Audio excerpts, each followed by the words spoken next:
시간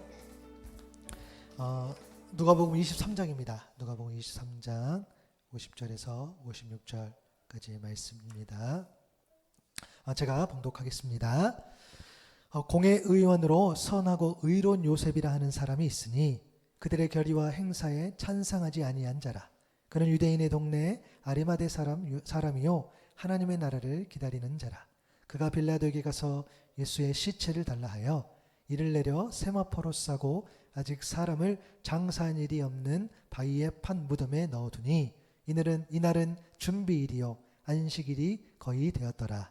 갈릴리에서 예수와 함께 온 여자들이 뒤를 따라 그 무덤과 그의 시체를 어떻게 두었는지를 보고 돌아가 향품과 향유를 준비하더라.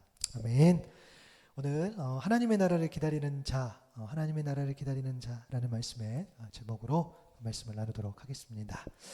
오늘 함께 예배해서 더 좋습니다. 더 힘이 납니다. 우리 인사하도록 하겠습니다. 우리 하노이 샘물교회 인사죠. 하나님이 당신을 부르십니다. 하나님이 당신을 계획하십니다. 하나님이 당신을 사랑하십니다. 아멘. 오늘 주님의 성탄과 다시 오심을 우리 기억하는 그런 대림절 세 번째 주일입니다. 벌써 초가 세 개가 타고 있습니다. 네. 꺼지진 않죠. 네. 꺼지면 좀 슬플 것 같은데 꺼지지 않을 것 같고요. 네. 주님을 기다리는 그 주제로 우리가 첫 번째 주에는 하나님의 위로였고요. 하나님의 위로를 기다리는 자, 그 위로는 예수 그리스도였습니다. 그리고 우리가 지난주에 다뤘죠. 하나님의 시간을 기다리는 자. 정말 왜 끊임없이 준비해야 되나, 왜 기다려야 되나 라는 그 질문 앞에 우리가 그 하나님의 시간을 생각했을 때에 우리가 왔는데, 주님께서 오셨는데 우리가 못 알아보면 안 되잖아요. 그렇죠? 그런 의미에서 우리는 늘 끊임없이 준비해야 됩니다. 그리고 오늘 하나님의 나라를 기다리는 자라는 이 말씀으로 나누도록 할 텐데요. 오늘 우리가 읽은 본문이 누가복음입니다. 누가복음인데 우리가 보통 이제 이거 복음서라고 이야기하죠. 이제 복음서 하면은 이제 마태복음, 마가복음, 누가복음, 요한복음을 가리키는데 이 중에 우리가 마태, 마가, 누가 이 복음은 우리가 또 이거 비슷한 관점이라고 해서 우리 공간복음서라고도 불립니다. 왜 복음서라고 했을까라고 보면 우리 로마서 1장 2절에서 4절까지 보면 이 복음은 하나님이 선지자를 통하여 그의 아들에 관하여 성경에 미리 약속하신 것이라. 그의 아들에 관하여 말하면 육신으로는 다에서 혈통에 나셨고 성결의 영으로는 죽은 자들 가운데서 부활하사 능력으로 하나님의 아들로 선포되셨으니 곧 우리 주 예수 그리스도시니라. 아멘. 이 로마서 보면은 이 복음에 관해서 기록이 되어 있죠. 복음 바로 예수 그리스도. 이 복음은 이렇게 하면서 이 복음이 예수 그리스도인데 그 안에 어떻게 설명이 되어 있죠? 구약 성경을 통해서 약속해 주신, 그리고 다윗의 혈통으로 죽음과 부활을 경험한 바로 그 하나님의 아들로 선포되어졌는데 그분이 바로 예수 그리스도시다라고 이 복음을 이야기합니다. 하나님의 아들로 선포됐다라는 의미는 빌립보서 2장 9절에 11절 말씀처럼 하나님이 그를 지극히 높여 모든 이름 위에 뛰어난 이름을 주사 하늘에 있는 자들과 땅에 있는 자들과 땅 아래에 있는 자들로 모든 무릎을 예수의 이름에 꿇게 하시고 모든 입으로 예수 그리스도를 주라 시인하여 하나님 아버지께 영광을 돌리게 하셨느니라. 아멘. 지극히 그 이름을 높이시고 또 정말 뛰어난 이름, 모든 무릎을 예수의 이름에 꿇게 하셨다. 예수의 주권 아래 두셨다라는 거죠. 그래서 그것을 영광되게 하셨다. 그게 하나님의 아들로 되는 그런 선포인데요. 여러분 이 복음이 그래서 정말 여러분 복잡한 것이 아닙니다. 복음은 복잡한 것이 아니죠. 복음은 예수 그리스도. 그래서 이 네 권의 서신, 그러니까 우리가 잘 아는 마태, 마가, 누가, 요한 이 복음서가 복음서인 이유는 이 복음이신 예수 그리스도의 이 말과 행동을 담은 서신이기 때문입니다. 오늘 본문에 들어가기 전에 이 설명을 드린 이유가 뭐냐면 우리가 아는 이 예수님의 이야기가 사실 성경 보셔야 돼요. 뭐냐면 마태, 마가, 누가, 요한복음에 다 기록되어 있지 않아요. 이미 살펴본 시몬의 이야기라든가 또 이 천사들의 이 예수님의 소식을 전하는 이야기, 이것은 누가복음에만 기록이 되어 있습니다. 또 우리가 이 대림절만 되면 이 살펴보는 이 요셉과 마리아 그 이야기는 이 마태복음과 누가복음에만 기록이 되어 있어요. 이 누가복음이나 마태복음 인용을 많이 하죠. 대림절에 그 부분을 우리가 묵상하면서 마태복음, 누가복음을 많이 인용하는 이유가 있어요. 거기에 기록이 되어 있기 때문이지요. 가지고 있는 성경을 보시면 오늘 본문에 이런 내용이 있을 겁니다. 요셉이 예수의 시체를 무덤에 넣어두다. 네, 여러분 그 개역개정 성경을 보면 그렇게 되어 있어요. 그리고 나서 어떻게 되어 있죠? 누가복음뿐만 아니라 마태복음에도 또 마태복음 27장에도 마가복음 15장에도 요한복음 19장에도 이 내용이 기록되어 있다라고 우리가 성경에 이렇게 표현되어 있어요. 여러분 이 복음서가 한 권이 아니라 그죠? 그냥 예수 복음 이렇게 해가지고 복음서 그 한 권의 예수님의 이야기를 기록하지 않고 네 권에 기록한 이유를 이 교회 영어 사전이라는 책에 보면은 이렇게 설명이 되어 있습니다. 뭐냐면 복음서 기자들은 각각의 고유한 시각으로 기록했는데 이러한 고유함은 불일치와 모순을 의미하는 것이 아니라 그리스도의 공생애와 메시지를 다각도로 조망하게 함으로써 그분이 이루시는 구속의 역사를 더욱 풍성하고 은혜롭게 전달해 주는 역할을 한다라고 되어 있어요. 그러니까 이 바라보는 게 다르잖아요. 고유한 시각들. 내가 본 거 다르고 여러분이 본 게 다르잖아요. 똑같은 일이었어. 오늘 우리 한우이 선물교회 있고 이렇게 초도 있고 이렇게 꾸며졌다 하지만 내가 보는 것하고 또 여러분들이 보는 것, 그죠? 그리고 전혀 처음 오신 분이 보는 것하고 또 다른 것처럼. 그래서 성경으로 돌아보면은 이 불일치와 모순이 존재할 수 있다는 거예요. 여러 명이 이렇게 기록했으니까. 그런데 그것은 그렇지 않다는 거죠. 다양하게 다각도로 우리가 조망해 보자는 거죠. 그래서 더 은혜롭게 더 풍성하게 전달해 준 데에 그 의미가 있는 줄로 믿습니다. 그래서 여러분 글에는 한계가 있어요. 마태, 마고, 누가, 요한 이 사람들이 네 명이 다 기록했다는 것에 그럼에도 의미를 부여한다면 확실하게 일어난 역사적 사건이 분명하다는 것을 이야기하죠. 또 오늘 본문 그러니까 예수님이 실제로 죽지 않으셨다면 실제로 부활하셨다는 말이 여러분 모순이 생겨요. 그러니까 특별히 오늘 본문이 마태복음도 마가복음도 누가복음도 요한복음도 기록된 이유는 정말 분명합니다. 반드시 예수님은 이런 표현 좀 이상하죠. 돌아가셨어야 되죠. 왜냐? 예수님은 죽음을 경험하시고 부활하셨기 때문이지요. 오늘 본문의 내용은 그렇게 어렵지 않습니다. 앞서 언급했지만 요셉이라는 사람이 있는데 요셉이 이제 가서 시체를 달라고 하지요. 예수님의 왜냐하면 장례 준비를 하기 위해서. 바로 그 이야기입니다. 추가 설명이 뭐였습니까? 아직 사람을 장사한 일이 없는 바위에 판 무덤. 굉장히 정확히 묘사를 하죠. 그리고 예수와 함께 온 여자들이 뒤를 따라 그 무덤과 그의 시체를 어디 두었는지를 봤다라고 이야기했어요. 증인들이 있죠. 그 이야기를 하는 겁니다.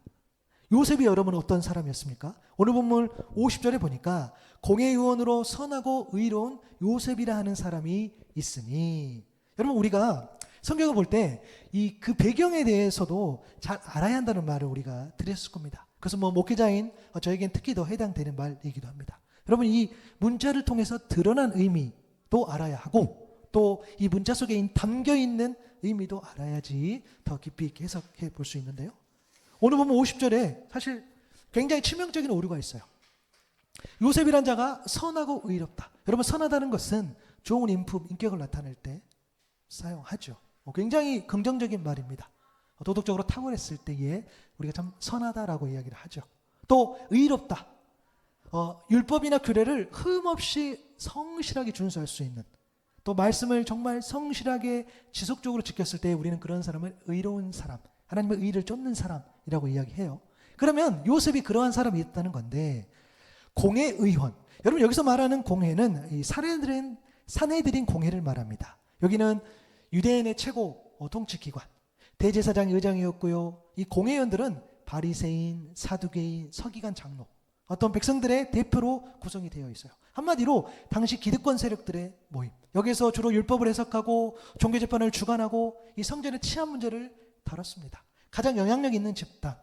근데 여러분 아시잖아요. 바로 이곳에서 예수님을 거부했습니다. 바로 이곳에서 예수님을 빌라도에게 넘겼어요.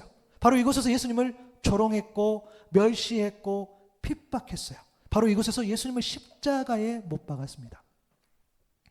그러한 공동체에 있었던 사람을 우리가 예수 그리스도를 아는 우리가 선하고 의롭다 말할 수 있을까요? 그런데 누가복음의 저자 이 요셉은 선하고 의로운 사람이라고 기록합니다. 그러면 우리는 이러한 이 합리적 의심에 이를 수 있어요. 뭐냐면 요셉이 공의 의원이 아니었던지 아니면 요셉이 선하고 의로운 사람이 아니었던지 이 글을 보면은 사실은 안 맞아요.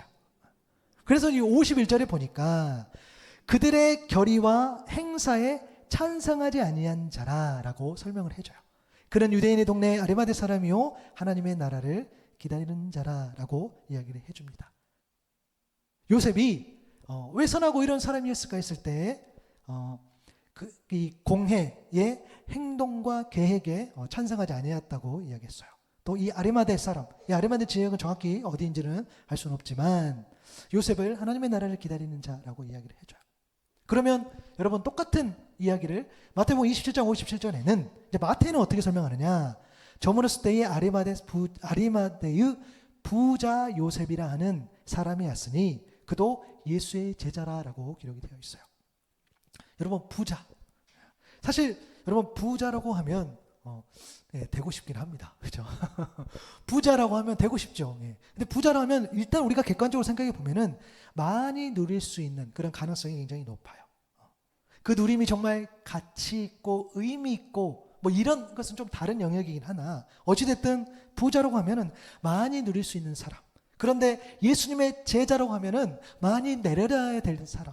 그런데 마태복음의 마태는 또 이야기하는 거죠. 부자였는데 제자였다. 이것도 논리적으로 좀 안 맞아요.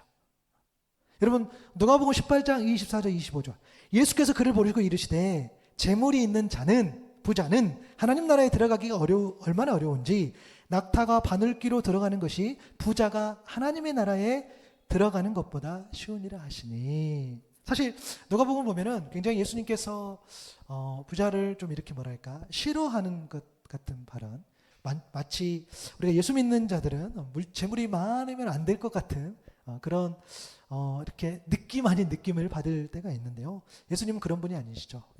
그래서 물질의 어떤 부의 소유의 개념이 아니라 그죠? 그거를 어떻게 얼마나 하나님의 영광을 위해서 하나님의 뜻대로 잘 사용되어졌느냐라는 것을 이야기하겠죠. 어쨌든 여러분 부자일수록 가능성이 많을수록 세상에서 내려놔야 할 것들이 더 많아요. 사실 모르겠어요. 부자님들의 마음을 제가 헤아릴 수가 없어서 물론 저보다도 더 어려운 분들도 있는데 사실 내려놔야 될 것들이 이 많으면 많을수록 사실 쉽지 않다는 것은 우리가 다 느끼는 겁니다.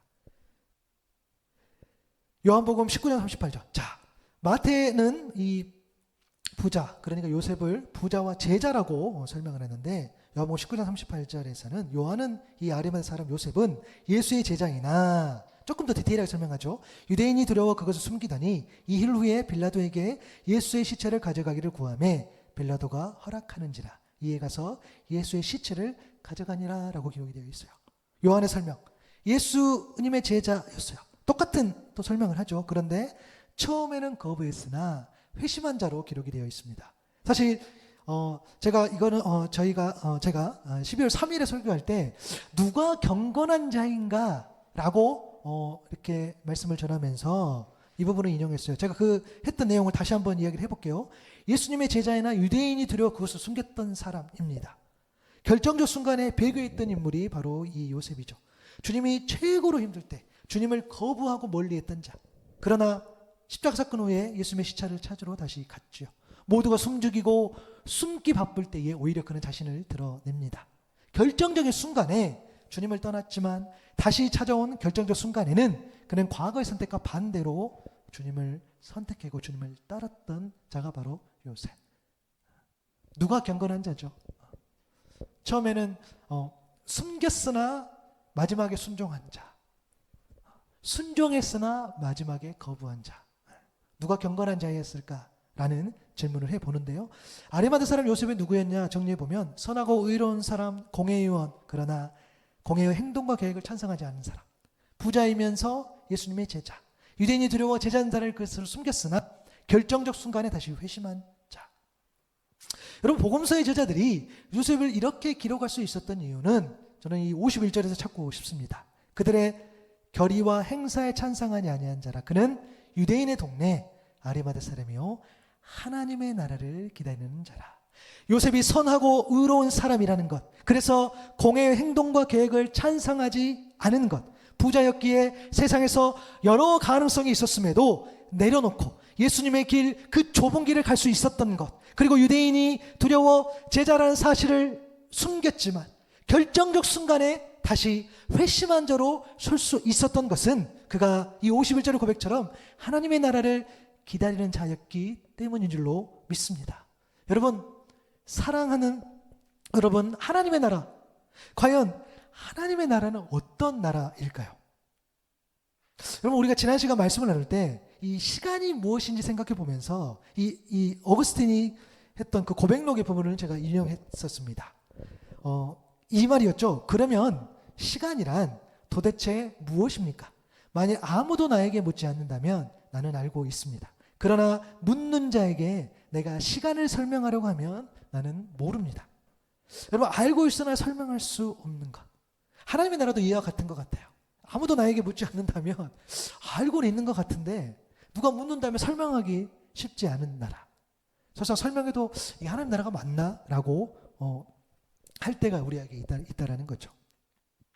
여러분, 하나님의 나라를 묵상하는데 가장 중요한 게 뭘까요? 여러분, 가장 중요한 게. 저도 이 말씀을 이렇게 준비하면서 곰곰이 생각해 봤어요. 하나님의 나라를 묵상하면서 여러분, 자꾸 이 나라에 관심을 가지다 보면 그러니까 이 나라에 뭐가 있지? 이 나라가 어디쯤에 있지? 언제 오지? 혹시 들어가려면 어떤 자격을 갖춰야 되지? 뭐지? 그 나라가 뭘까? 라고 이 나라에 관심을 가지다 보면 정작 이 나라를 다스리는 분이 누구인지를 놓쳐버릴 때가 많다는 거예요. 왜냐하면 누가 다스리는지 알아야지 그 나라의 어떤 색깔, 의미, 또 그 나라가 어떤 나라인지, 그 나라의 어떤 비전, 목표, 우리가 그 공동체는 뭐 하는 건지, 도대체 어떻게 누가 다스리지? 요거에 우리가 지금 관심을 가져야 되는데, 그 나라에 뭐가 있나? 그 나라에 언제 오나? 어디쯤에 있나? 오기는 있기는 있나? 여기에 관심을 가지니까 이게 불분명해진다는 거죠. 여러분, 하나님 나라에서 가장 중요한 것은 하나님이신 줄로 믿습니다. 하나님 나라를 묵상할 때 우리가 하나님을 더 바라봐야 된다는 거죠. 그래서 우리가 얼마나 깊이 있게 하나님을 묵상하고 또 하나님에 대해서 우리가 알고 있느냐가 하나님 나라가 추상적이지 않다, 모호하지 않다라고 우리가 받아들일 수 있다는 겁니다. 여러분, 너무 유명한 말씀이죠. 출애굽기 3장 14절의 상반절에 보니까 하나님이 모세에게 이르시되 나는 스스로 있는 자이니라. 아멘. 너무 멋진 말인 것 같아요. 영어 표현으로 I am who I am, 너무 유명하죠. I am that I am, I am who I am. 여러분, 세상에 어떤 신이 자기를 가리켜서 나는 스스로 존재하는, 이렇게 말할 수 있을까라고 했을 때 너무 하나님께서 멋쟁이신 것 같아요. 나 스스로 있는 자다. 어느 누가 어떤 신이 그렇게 말할 수 있을까요? 계시록 1장 8절에 보니까 주 하나님이 이르시되 나는 알파와 오메가라, 이제는 있고 전에도 있었고 장차 올 자요 전능한 자라 하시더라. 아멘. 여러분, 하나님은 스스로 처음과 나중 되신 분, 전에도 있었고 이제도 있고 앞으로 계셔서 모든 것을 가능하게 하시는 하나님.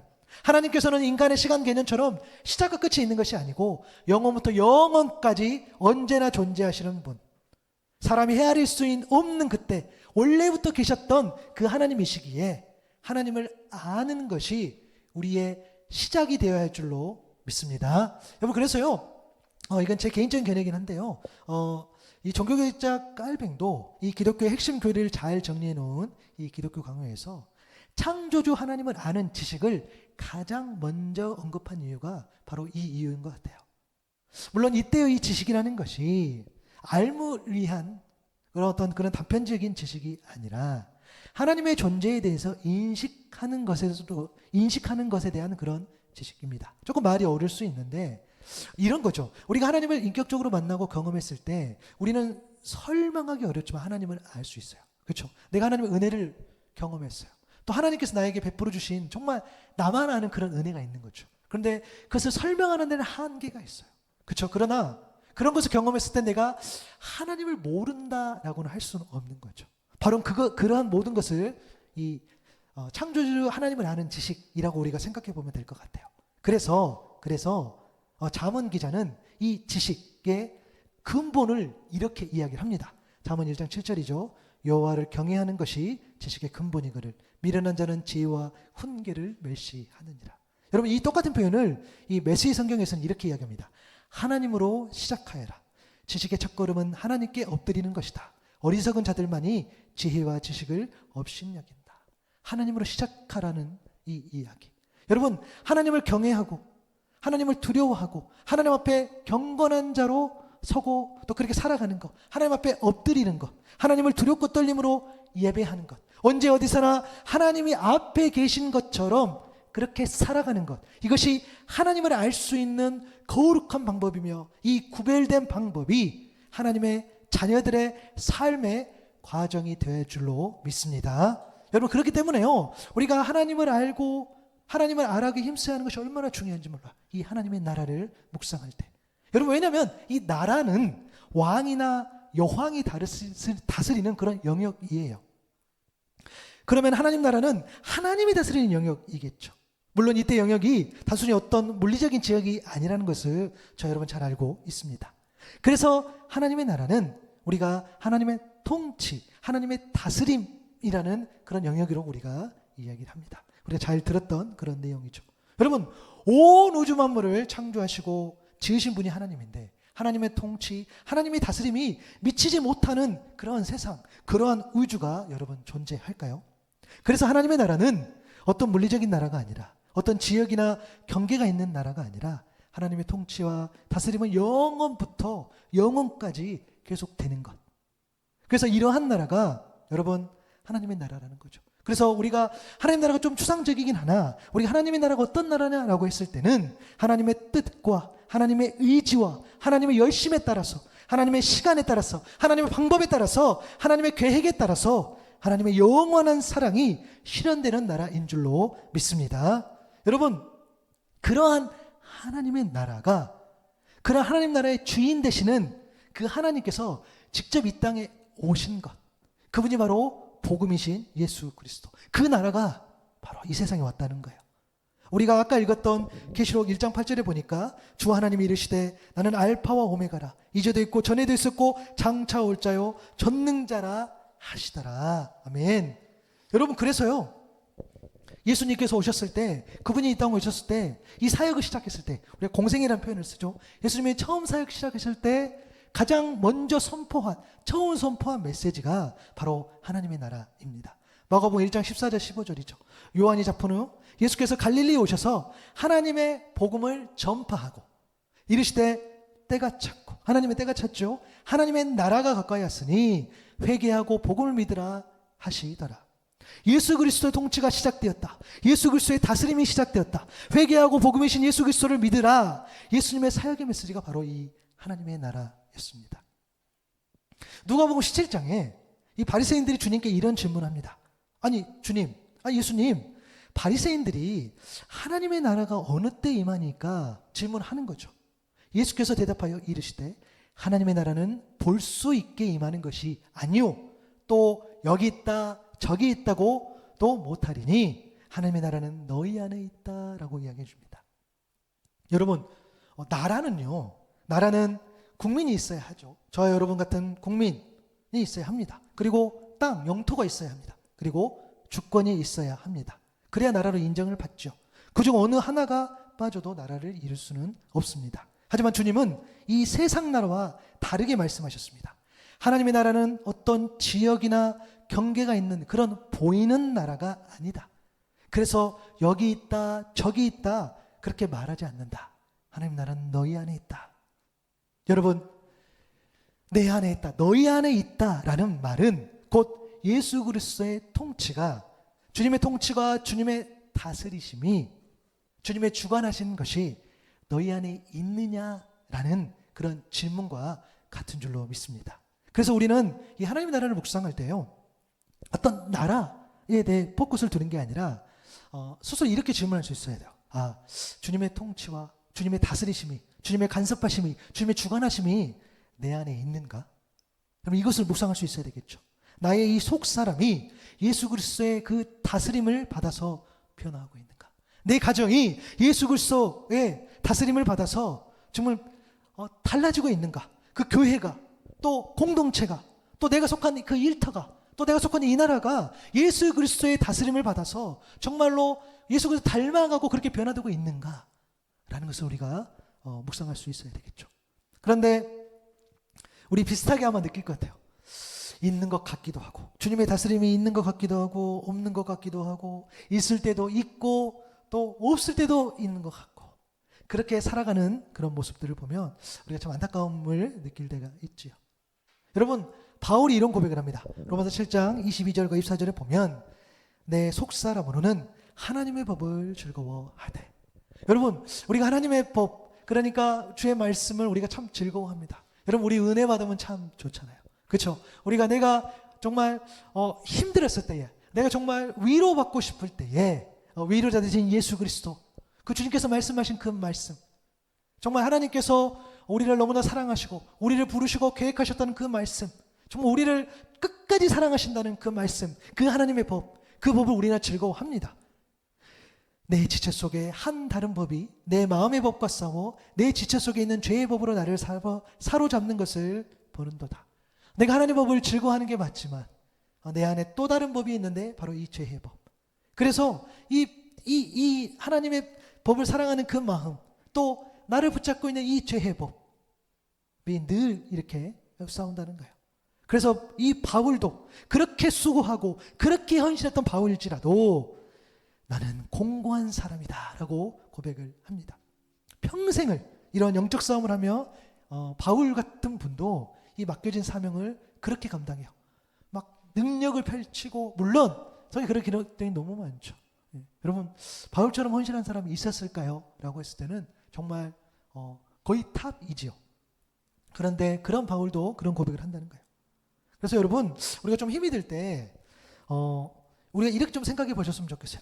바울도 자주 넘어졌던 사람인데 내가 어떻게 안 넘어질 수 있겠어? 근데 너무 그렇게 자주 쓰면 안 되고, 정말 어쩌다 한 번, 그렇죠? 어쩌다 한 번, 아주 짧은 시간 안에 그래, 바울 같은 분도, 바울 선생님 같은 분도 나는 공고한 사람이다, 누가 나를 건져내랴, 그렇게 고백하는데 내가 넘어질 수 있지.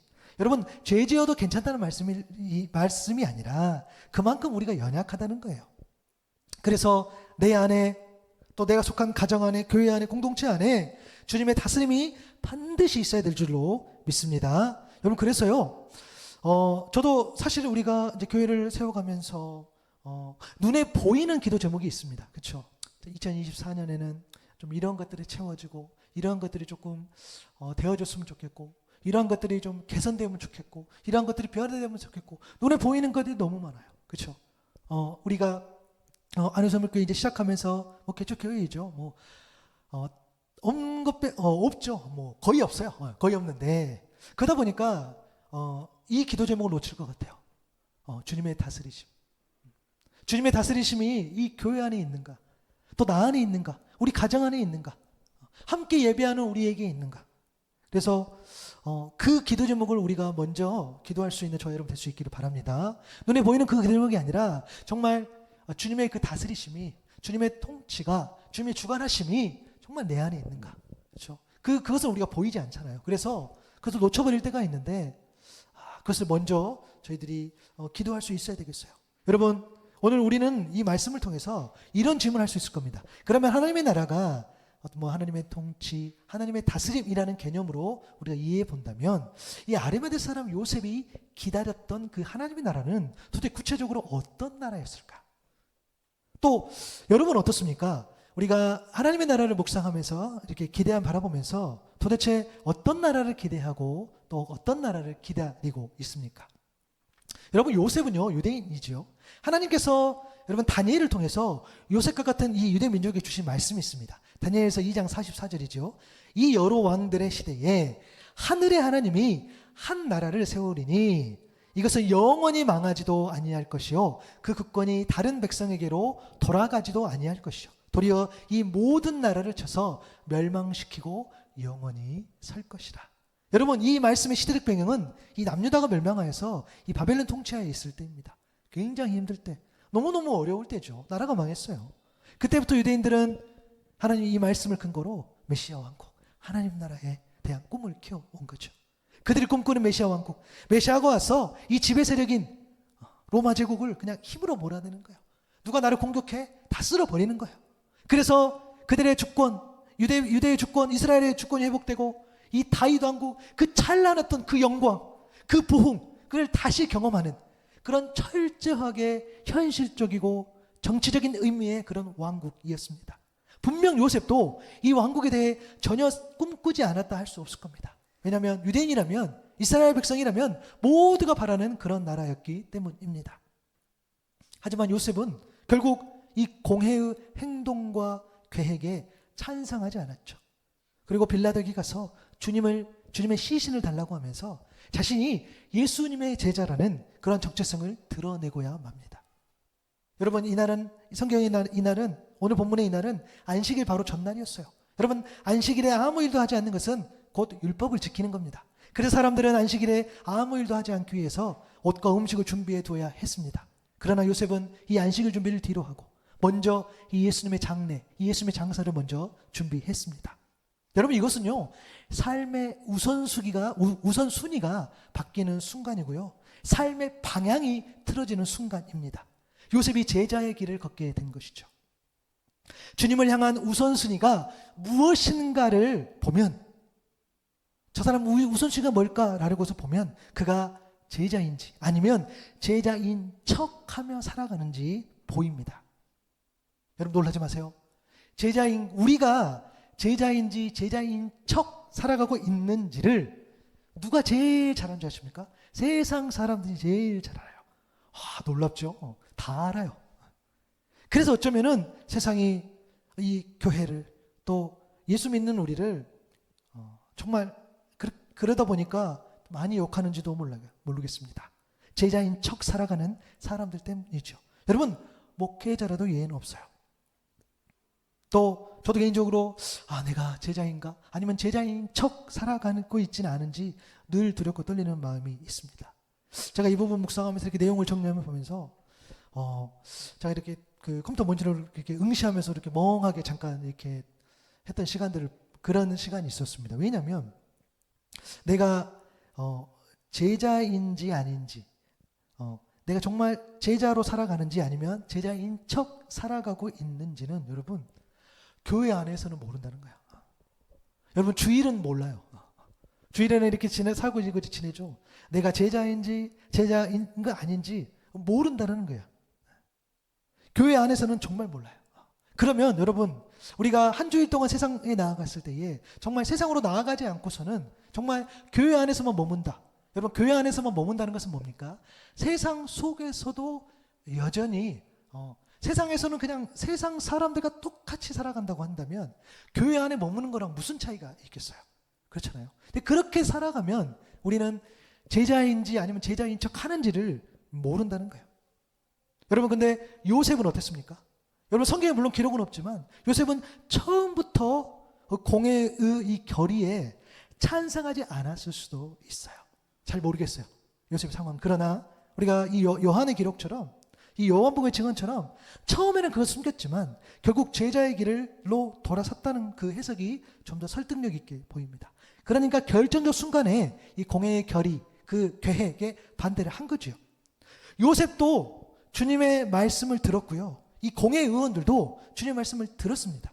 요셉도 주님의 행동을 잘 눈여겨봤고, 공회 의원들도 예수님의 행동을 정말 눈여겨봤어요. 왜요? 꼬리를 잡아야 하니까. 왜요? 어떻게든 나의 이 기독교를 유지하기 위해서는 영향력 있는 예수님을 몰아냈어야 되니까 정말 그들만큼 예수님을 저는 잘 이렇게 눈여겨본 사람이 있었을까라는 생각이 들어요.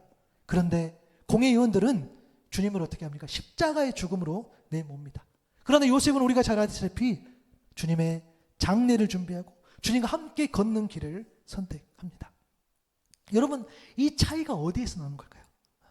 여러분, 우리 일상도 그렇죠. 교회 안에서도 그렇죠. 똑같이 보고 똑같이 듣지만 반응의 차이가 존재한다는 거예요. 누구는 주님 앞에 나가고 누구는 세상으로 나아가는 그런 것을 똑같이 경험합니다. 이 차이는 어디서 오는 걸까요? 여러분 그렇습니다. 이러한 차이가 날 수밖에 없었던 이유는 뭐냐면 여러분 공의 이유는요. 주님의 이 말씀, 행동을 통한 그 가르침 앞에서 자신들의 나라를 기대하며 꿈을 꿉니다. 내 나라, 내 욕심, 내 욕망, 내가 살고 싶은 그 나라. 예수님이 말씀하실 때마다, 예수님이 행동하실 때마다 그들은 내 나라, 내 꿈, 내 비전, 그것을 꿈꿉니다. 그러나 요셉은 주님의 이 말씀과 행동을 통한 이 가르침을 통해서 자기의 나라가 아니라 주님을 통해 실현되는, 주님을 통해 나아가는 그런 하나님의 나라를 기대하며 꿈꾸었기 때문입니다. 여러분, 복음을 듣고 어떤 것을 기대하며 무엇을 꿈꾸느냐에 따라서 내가 사는 나라가 결정되는 줄로 믿습니다. 여러분, 내 나라입니까? 아니면 하나님의 나라입니까? 여러분, 그런 의미에서요, 이 도널드 크레이빌이라는 이 사회학자가 쓴 예수가 바라본 하나님의 나라, 이 책의 한 대목을 좀 집중해서 볼 수 있기를 바라는데요. 여러분, 이런 내용이 있습니다. 나라는 왕이 백성의 무리를 다스리는 일을 의미한다. 왕의 통치 행위는 자기 백성의 삶과 관계들을 바꾼다. 어떤 학자가 말했듯이 나라가 사람들에게 들어오는 것이 아니라 사람들이 나라에 들어가는 것이다. 나라란 마음의 상태가 아니라 사건들의 상태다. 여러분, 나라에 들어가는 것. 그러니까 우리는 자꾸 이 하나님의 나라를 기다린다라고 했을 때에 어떤 뭐가 갖추어진 것이 마치 뭐가 딱 하고 떨어지면 우리가 막 그것을 기다린다라는 개념으로만 그렇게 생각할 때가 있어요. 여러분, 하나님의 나라를 기다린다는 것은 단순하게 어떤 맹목적인 믿음으로 어떤 수동적인 기다림만을 의미하지 않습니다. 여러분, 하나님 나라는 하늘 위에 둥둥 떠다니는 그런 나라가 아니에요.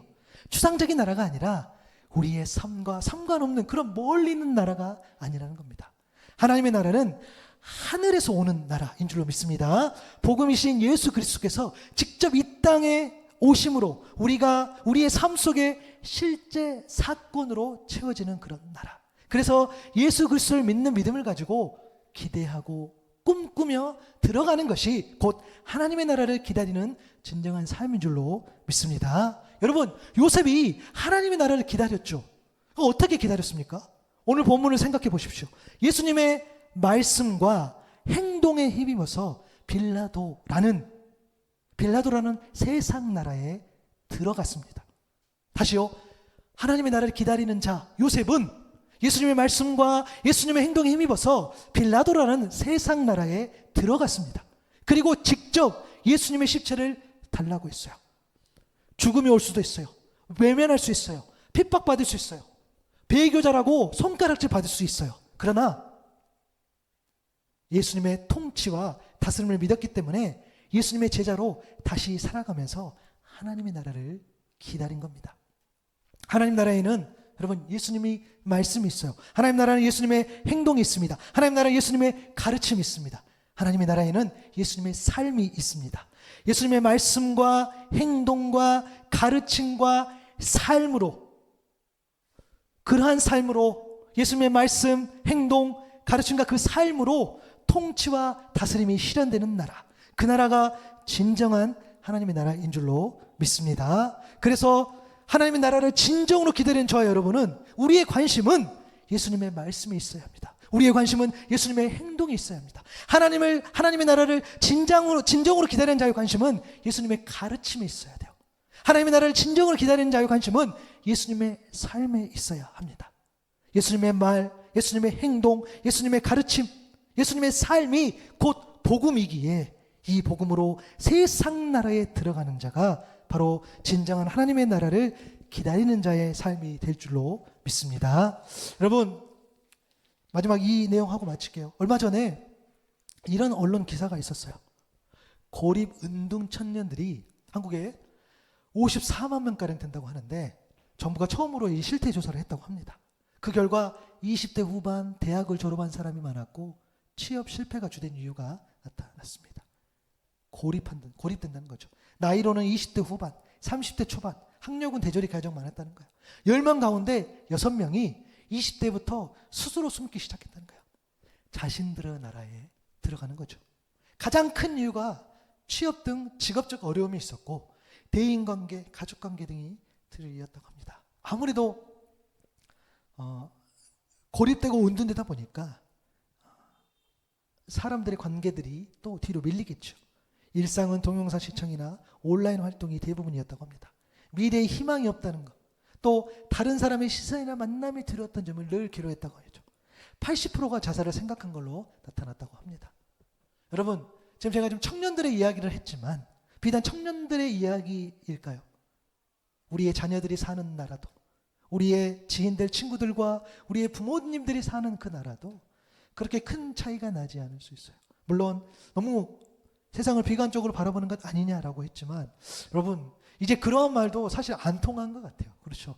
너무너무 비관적인 내용들이 많다 보니까 그 내용에 우리가 너무 이렇게 그 면역력이 생길 것 같아요. 이제 웬만한 어떤 그런 끔찍한 사건 아니면 사람들이 관심도 안 가질 정도로 우리가 사는 나라, 그 세상 나라가 그렇게 악해졌다는 것을 우리가 알 수 있습니다. 여러분, 우리가 세상 나라 사는데요. 여러분, 그러면 우리가 이런 나라에서 하나님의 나라를 기대하며 기다린다고 한다면 우리가 그 하나님 나라를 기다리는 것에 대한 그 본질에 좀 집중하고 살았으면 좋겠어요. 여러분, 예수님의 말씀을 품고 세상 나라에 들어가는 것이 바로 하나님 나라를 기다리는 자입니다. 예수님의 행동을 가지고 여러분 세상 나라에 들어가십시오. 예수님의 가르침을 들고 세상 나라에 들어가십시오. 예수님의 삶을 본받아 세상 나라에 들어간다는 거죠. 세상 나라, 이 사람들에게, 세상에게 하나님의 나라가 기대가 되어야 됩니다. 하나님의 나라가 꿈이 되어야 합니다. 저들에게 하나님 나라가 진실로 필요하다는 거예요. 여러분, 우리도 막연하게 생각하는 하나님 나라를 어떻게 세상 나라에 사는 사람들이 알고 깨닫고 받아들이고 이해할 수 있겠습니까? 여러분, 복잡하게 생각할 필요 없어요. 어떻게 우리가 하나님 나라를 기다리느냐? 여러분, 아주 단순해요. 예수님의 말씀, 예수님의 행동, 예수님의 가르침, 예수님의 삶을 본받아 그 나라로 우리가 들어가는 거죠. 요셉이 그렇게 한 것처럼, 빌라도라는 세상에 들어간 것처럼 우리 또한 그 나라에 들어가야 된다는 거죠. 그렇게 세상 나라에 들어가서 예수님의 말씀, 예수님의 행동, 예수님의 가르침, 예수님의 삶, 그것을 본받아서 그렇게 살아갈 때에 하나님의 나라를 기다리는 저와 여러분이 될 수 있기를 간절히 소망합니다. 여러분, 우리 좀 그렇게 살지 않았으면 좋겠어요. 하나님 나라를 기다린다.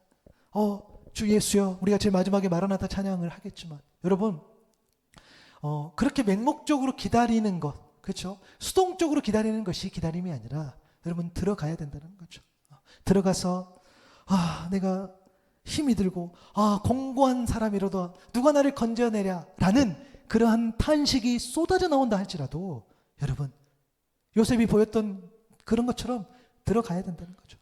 그래서 여러분, 하나님을 기다리는 자, 하나님의 나라를 기다리는 자의 본질적인 의미를 여러분 기억하시고 제발 맹목적으로 살아가지 않기를 원합니다.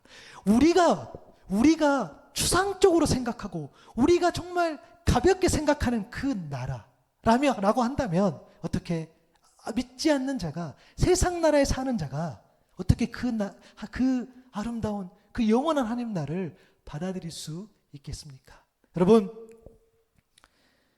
예수님의 말씀, 행동, 그 가르침, 그 삶, 그것을 가지고 살아가면서 들어가면서 하나님의 나라를 기다리는 저와 여러분 될 수 있기를 바랍니다.